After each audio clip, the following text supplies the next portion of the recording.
Welcome back, Saints fans, to the Saints and Alumni Connection Show. Again, I'm your host, Mike Utzig, class of 2007 and director of the annual fund here at Siena College.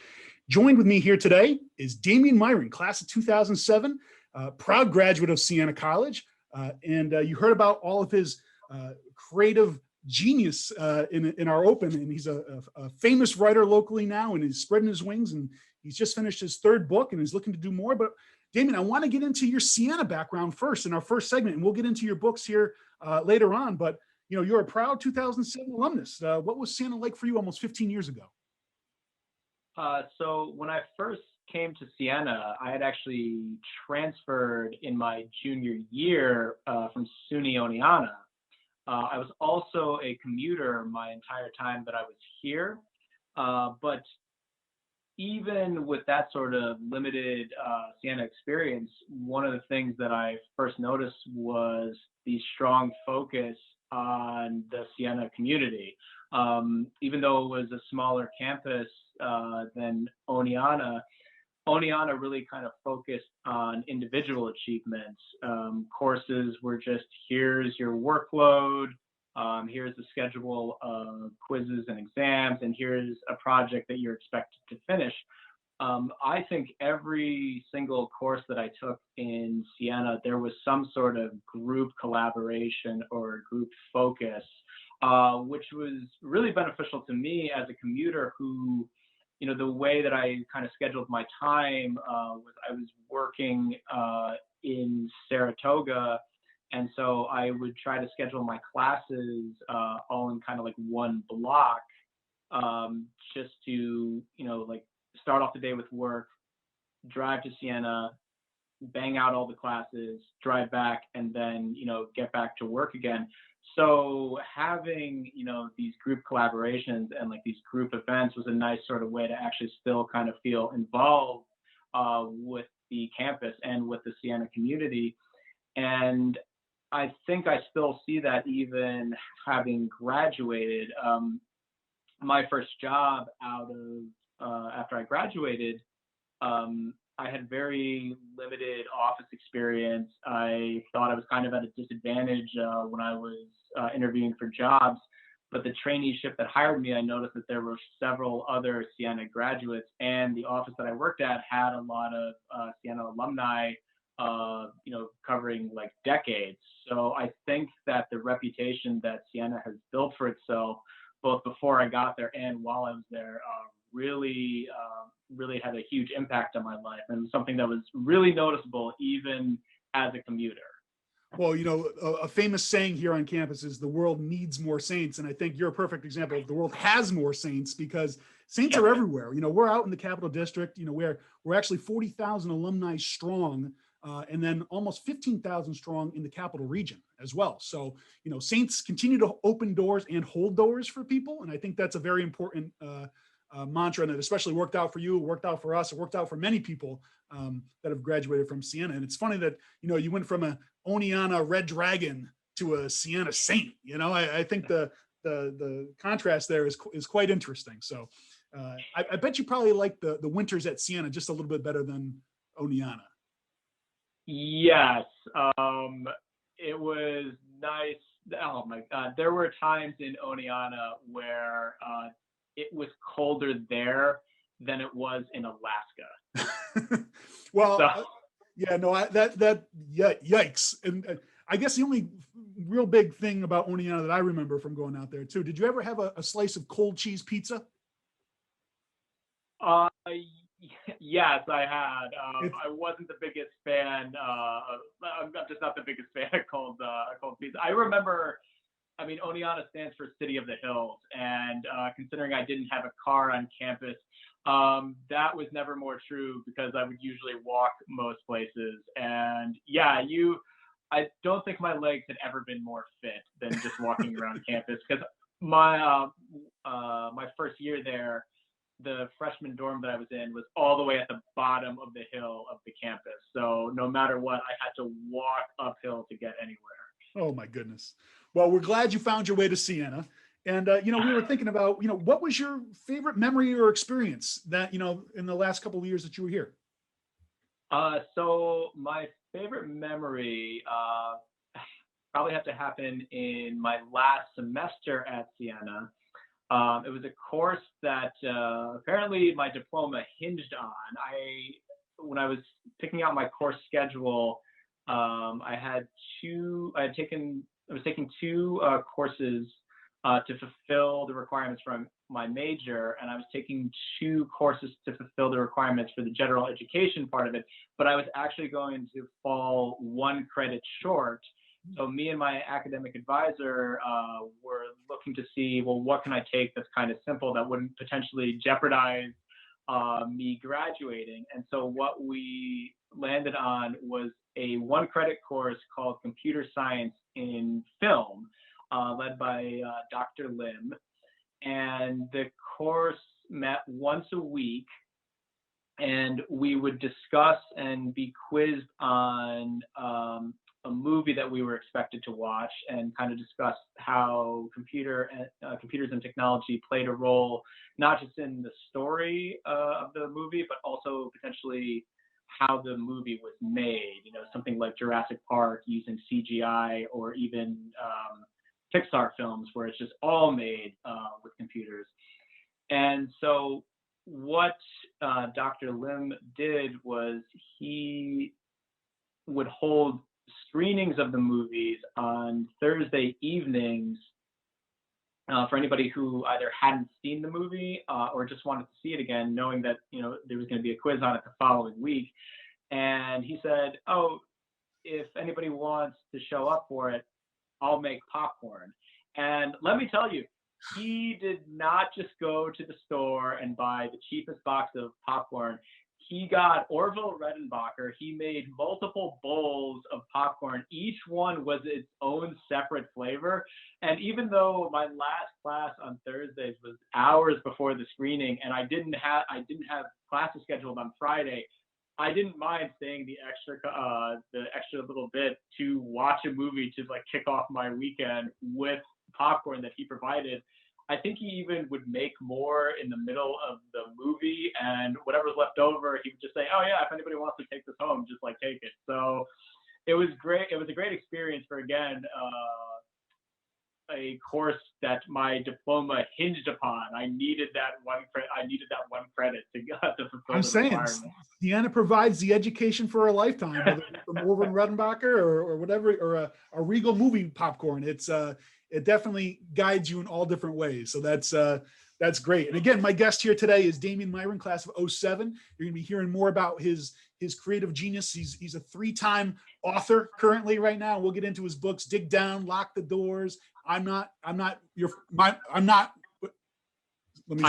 father. Yeah. He's a 3-time author with books such as known as Dig Down, Lock the Doors, I'm Not My Father. Damian, is there a specific professor or friar that had an impact on your life while you were at Siena?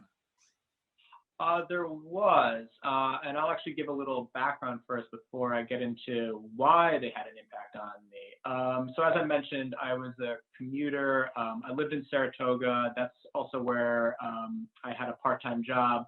And in the second semester of my junior year, I thought it would be a brilliant idea to get a second part-time job in Saratoga. So my schedule looked like a full semester's course load, a 90-minute round trip commute every day that I was coming into Siena, and 2 jobs that had me working at least 6 times and sometimes 7 days a week. Spoiler alert, it turned out to be a bad idea. I was usually very exhausted anytime I got home after that kind of schedule. And at the end of the semester and before the start of my senior year, I actually got a letter from Siena saying that, my grades had slipped and that I was on academic probation, and that if I didn't get them back up, I wasn't really going to be a student at Siena anymore. And they were advising academic assistance for, the next year.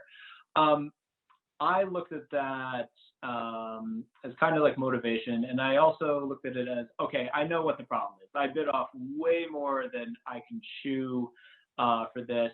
I think, just going back to one job and also going from 5 courses to like 4 courses, that's going to make it a much more manageable schedule for me.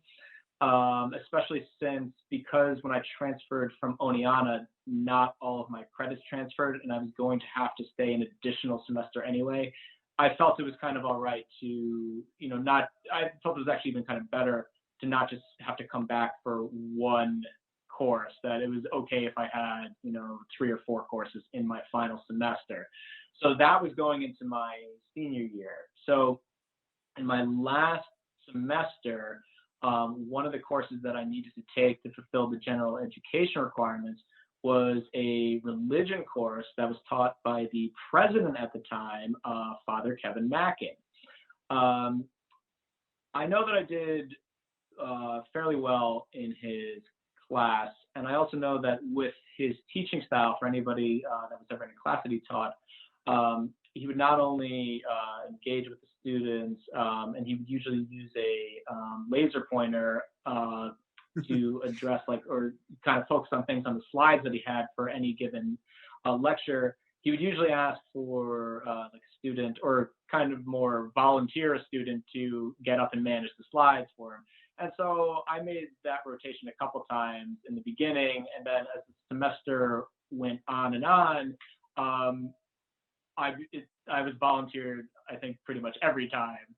But that was kind of the, in my feeling, like the limited experience that I had with him. So at the end of the semester, he knew that I was a senior, and I don't remember if I had ever mentioned that to him. And if I didn't, then I don't know if he took the time to actually just pull my transcript and look it up himself. But at the end of that semester, he actually offered to be a reference for me after I graduated. And so that meant a lot to me, to go from 18 months prior to college saying, hey, you need to straighten up or you're not going to be here, to the president of the same college offering to be a reference for me. I still don't know what it was that I did right to get that, but I always really appreciate it, and that was great. It felt not so much like validating, but it felt rewarding to know that I had assessed what had been going wrong the prior year, addressed a specific thing, worked on it, and had such a turnaround that's what ended up happening. No, Father Kevin Mackin is one of the greatest guys I've ever had the pleasure to meet with and work with, and he was very involved. He was the rollerblading president, as most Saints fan would remember him as. He had the license plate of Siena 1 when he was president here, driving around campus. So he's always. I do remember that. Yes, he's had a great career after Siena, and in fact, just like yourself, Damian, he's a writer as well. And if anyone's interested in learning more about Father Kevin and his books, he actually just released one in 2020 called Christian Unity: The Next Step That They May All Be One. You can learn more about it at fatherkevin.com, actually. So very easy to catch up with Father Kevin Mackin, who's down in St. Petersburg, Florida. Fatherkevin.com. Damian, just quick, we're going to end this segment with a lightning round. So I'm going to give you a couple quick questions. And I know you're a big Siena basketball fan. You've had season tickets for many years, and you're a big local sports fan as well. Do you have a favorite Siena basketball memory that sticks out, and a favorite kind of Valley Cat memory as well? All right. So since the lightning round, I'd have to go with favorite Siena basketball memory would just be 2 short years ago, their undefeated season at home, perfect 14-0, of which I went to 13 of those games. The only game I missed was because it landed on my mom's birthday, and I was too nervous to check the score because they had kept winning on all the games I had gone to. And I was just like, I can't even look at it right now. I don't want to know. I'm just going to be nervous. If it's anything kind of close, I'm just going to be so nervous about this. And then thankfully, when I was back in the office on Monday, I was listening to some of the other Siena alumni, talking about, oh yeah, it was another win. Like, oh thank God, this is so. And that was a great one. Coach Carm grabbed the mic at the end of the game too and thanked all the fans. It was he was super pumped up. The crowd went nuts for it, and very happy to see that. So that's great. And then Tim, just quick, I know you're a big supporter of Siena through your support through the annual fund, and why do you think it's important to give back to future generations? Well, without the support of the generations that came before me, I don't think I'd be where I am today. As I mentioned, the traineeship that I got right out of college, there was other Siena grads. I really feel that a big reason that I was accepted into that traineeship was because of the reputation that Siena has built over the years. Who knows if I would have gotten the traineeship without that. I also think that the donations that people have given before me have really helped out in my own college journey. So it's great to benefit from everything that Siena does, and it's also even better to sort of embody those same principles and help out the generations that are coming after me. Well, thank you, Damian, for your support. And if anyone would like to make a gift, they can go to siena.edu/make-a-gift, and it will count right to the new academic and fiscal year here at Siena College. Stay tuned. We're coming back with Damian Myron. We're going to talk about all of his new books, and we'll be right back. Stay tuned. This is WVCR 88.3 the Saints and Alumni Show.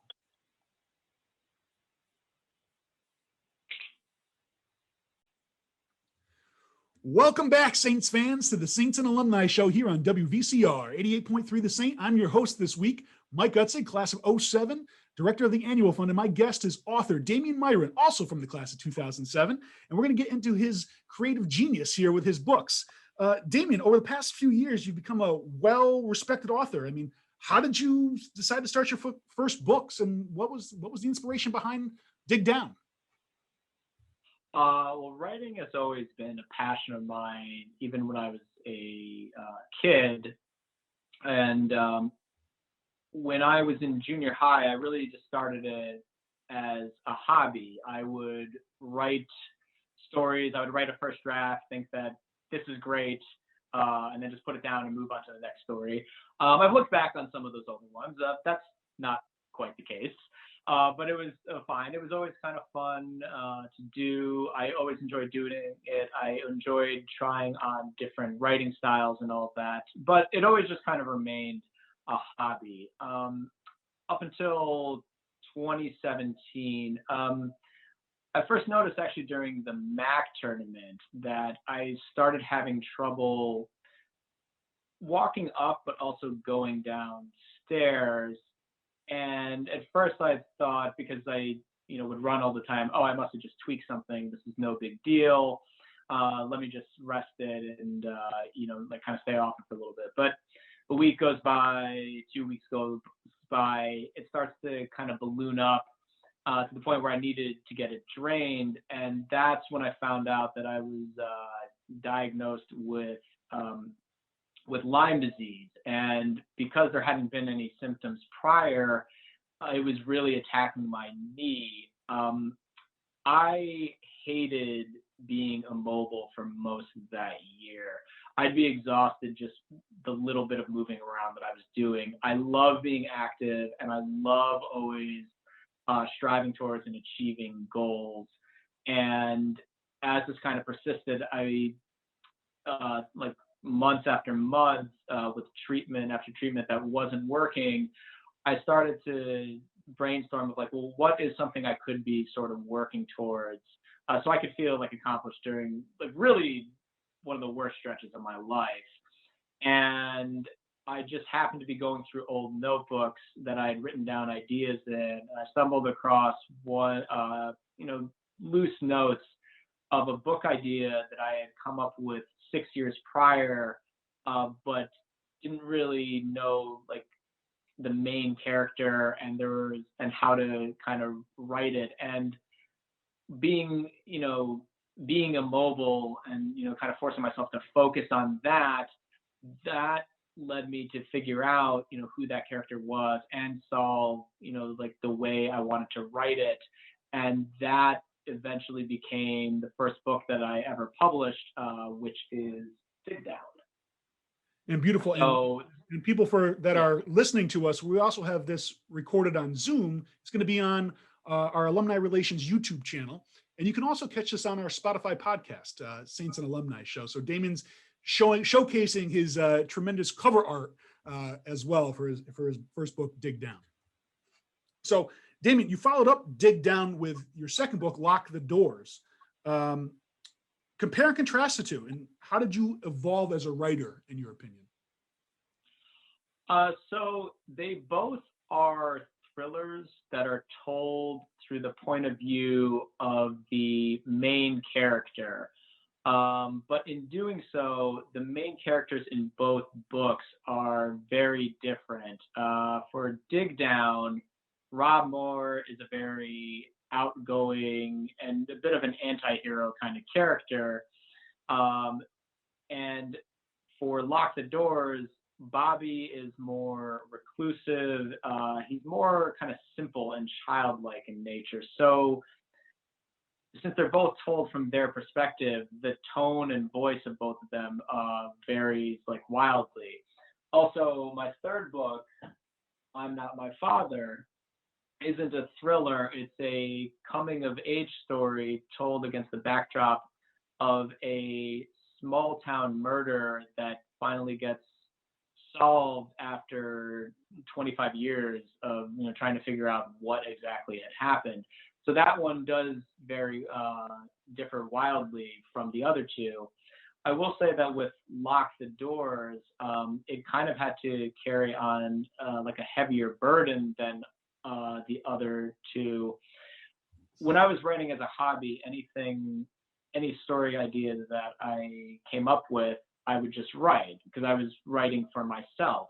When you start to publish books and you get an audience, that audience will kind of expect, more of the same of what you wrote. When Stephen King publishes new books, his audience kind of expects it to be another horror book. When J.K. Rowling publishes another book, people expect it to have something to do with Harry Potter. I do love writing thrillers. They're one of my favorite genres, but I also knew that for me, I didn't want to just stick exclusively to writing thrillers. So Lock the Doors was kind of my way of like making a planned segue to not just write another thriller, but there's horror elements to it as well to kind of just ease the, like the audience that I'm growing. That is just like, I'm not going to abandon thrillers. I love writing them, but I am going to branch out from them from time to time. So it sounds like you're trying to span different genres, trying to create a different audience, but keep the same, trying to really elevate your style of writing from each book to book. I love to hear that, and I mean,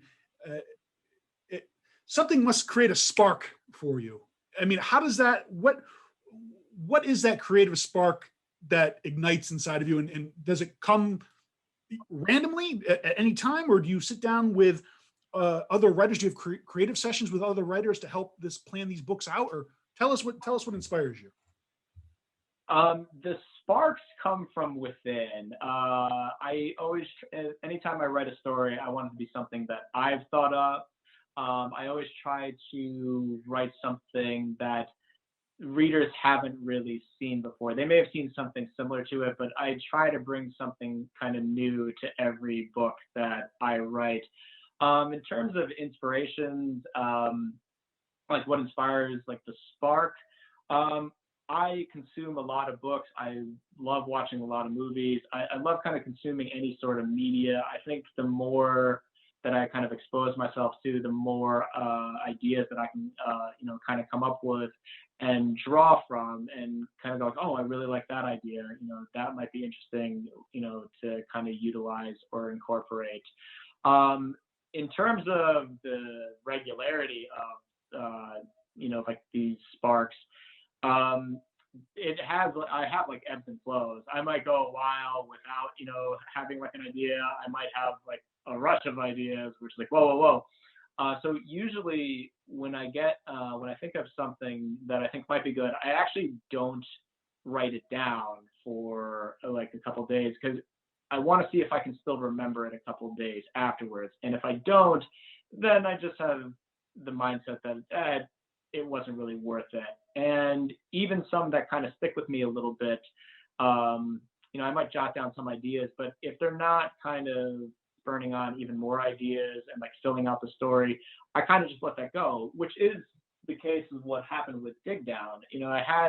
I thought a pretty creative idea, but because I didn't really know the main character, and because there was just a kind of question in my mind of how to write it, I kind of just shelved it for a little while. But the reverse happened with my latest book, I'm Not My Father. I actually meant to write another thriller-related book for my third book, and I'm Not My Father or something like it really would have been the book like after that. But when I came up with the idea for it, it just festered in my head, and I just kept coming up with more ideas of, oh, I could have this character, or like this character. Oh, I could write it this way. Here's an interesting side plot that I can have. Here's something that can be going on throughout the thing. I just couldn't get out of my head. And so despite the plan that I was setting up with both Dig Down and Lock the Doors to then just do one more sort of stepping stone with another thriller-related book, I just found that I couldn't help myself and ended up writing I'm Not My Father, completely abandoning my plan. No, and that happens. And it's from what I've read, and I've read the first two, and they're terrific, and I recommend it to all of our Siena readers and alumni community out there. Damian, we keep talking about these books. Where can people find your books? Where can people go and grab a copy? So they are listed exclusively on Amazon. They can be found both in paperback and ebook. So if you just put the names of the novels and my name into the Amazon search bar, I should come up. Again, my guest today is Damian Myron.